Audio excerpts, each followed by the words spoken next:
మీరు తిరుమలలో ఆ అంతులేని క్యూలలో నిలబడ్డారు. మీరు ప్రపంచంలోనే అత్యంత సంపన్నమైన దేవాలయం గురించి విన్నారు. కాని ఇది అంతా ఎలా ఏర్పడిందో ఆ దివ్యగాథ మీకు తెలుసా? ఈరోజు నేను ఆ సంపూర్ణ దివ్యగాథను వెల్లడించబోతున్నాను.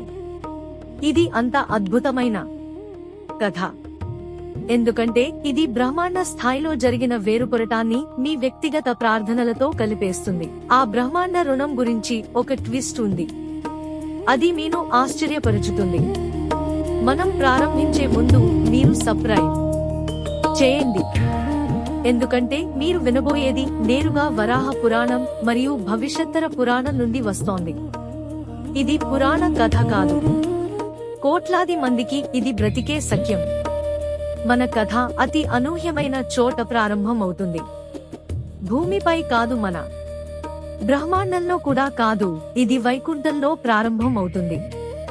అక్కడ విష్ణుమూర్తి శాశ్వతంగా లక్ష్మీదేవితో కలిసి విశ్రాంతి తీసుకుంటారు. కాలం ఉండదు, పవిత్ర బంధం పరిపూర్ణంగా ఉంటుంది.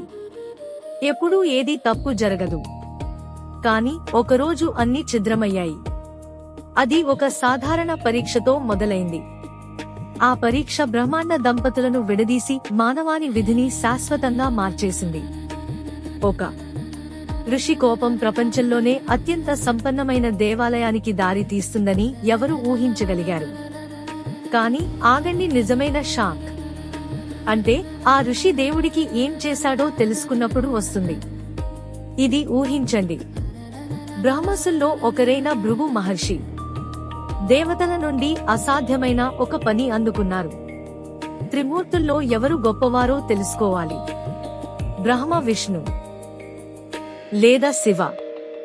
ఆయన మొదటి ఆగిపోవాల్సిన స్థలం బ్రహ్మలోకము. సృష్టిలో అంతగా లీనమై ఉన్న బ్రహ్మదేవుడు ఆ ఋషి వచ్చిన విషయాన్ని కూడా గమనించలేరు. భృగు అవమానంగా భావించి ఆయనను శపించాడు. నీకు భూమిపై స్వతంత్ర ఆలయాలు ఉండవు. తర్వాత కైలాస పర్వతం శివుడు పార్వతితో కలిసి లోతైన ధ్యానంలో ఉన్నాడు. ఎటువంటి గుర్తింపు లేదు. కోపంతో భృగు ప్రకటించాడు, నీకు మనుష్య రూపంలో కాదు, లింగ రూపంలో మాత్రమే పూజ లభిస్తుంది. చివరిగా వైకుంఠం విష్ణుదేవుడు ఆదిశేషునిపై ప్రశాంతంగా విశ్రాంతి తీసుకుంటూ ఉండగా లక్ష్మీదేవి ఆయన పాదాలను మృదువుగా మసాజ్ చేస్తూ దైవిక సమతుల్యతకు నిత్యంగా నిలిచారు. అప్పుడు భృగు సర్వలోకాలను ఆశ్చర్యపరిచే పని చేశాడు.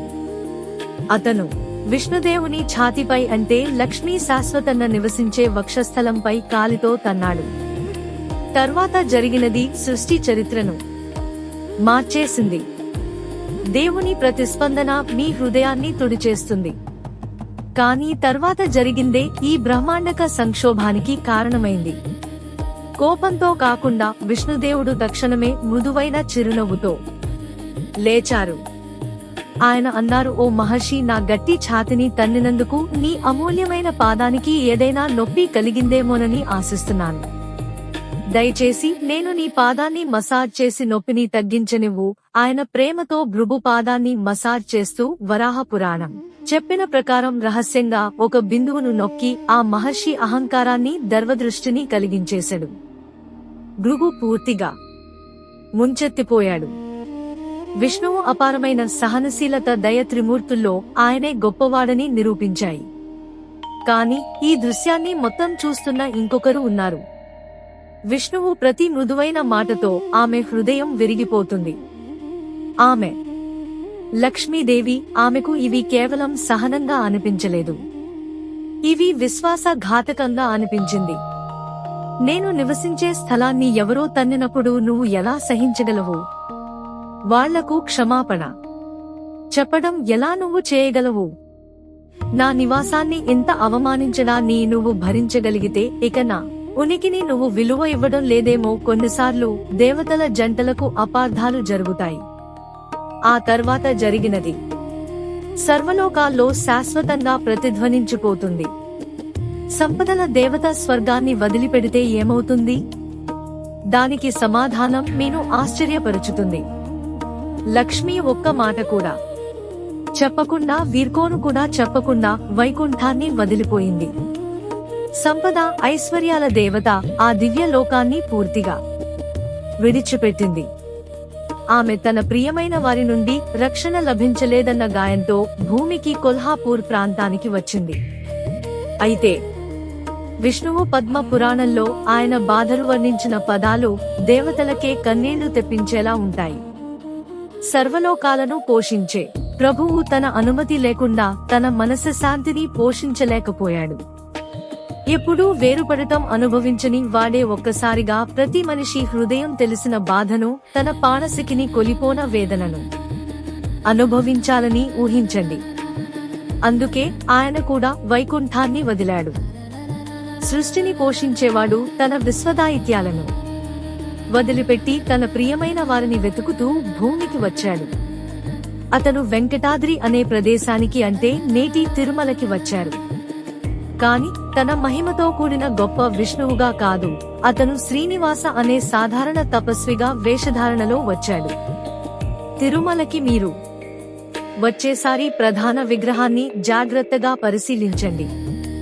ఆయన ఎలా ఒంటరిగా శాశ్వతంగా గమనించండి. ఆయన ఇంకా ఎదురు చూస్తూనే ఉన్నారు. కాని ఆయనకు సహాయం చేయడానికి ఇతర దేవతలు ఏమి చేశారో మీరు నమ్మరు. అది విశ్వ చరిత్రలోనే అత్యంత వినయపూర్వకమైన చర్య. శ్రీనివాసులు వెంకటాద్రి పర్వతంపై ఒక పుట్టలో సంవత్సరాల తరబడి తినకుండా కదలకుండా తన ప్రియురాలు తనను క్షమించమని విశ్వానికి పిలిచేలా ప్రపంచం ఎప్పుడూ చూడని అత్యంత ఘోర తపస్సు ప్రారంభించాడు. కాని ఇక్కడే మన కథ అసాధారణంగా మారింది. బ్రహ్మ మరియు శివుడు ఈ విశ్వ సంక్షోభాన్ని గ్రహించారు.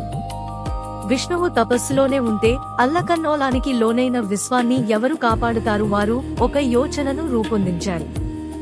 అది ఎంత వినయంగా, ఎంత అందంగా ఉందంటే అది దైవ స్నేహం యొక్క నిజమైన అర్థాన్ని చూపిస్తుంది. ప్రపంచ సృష్టికర్త అయిన బ్రహ్మదేవుడు ఒక ఆవుగా మారిపోయాడు. ప్రపంచాన్ని సంహరించే శివుడు ఒక దూరదా మారిపోయాడు. అవును, మీరు విన్నది నిజమే. సృష్టిలో అత్యంత శక్తివంతమైన ఇద్దరు దేవతలు సాదా పశువులుగా మారిపోయారు. అంతా తమ మనసు వెరిగిపోయిన మిత్రునికి సేవ చేయడానికే వారు చోళ రాలా రాజు రాజ్యంలోకి ప్రవేశించారు. అక్కడ ఆ ఆవు అనంతమైన తీపి పాలను ఇస్తూ ఉండటాన్ని చూసి రాజు ఆశ్చర్యపోయారు. పార్ట్ 2 కోసం సబ్స్క్రైబ్ చేసుకోండి. థాంక్యూ.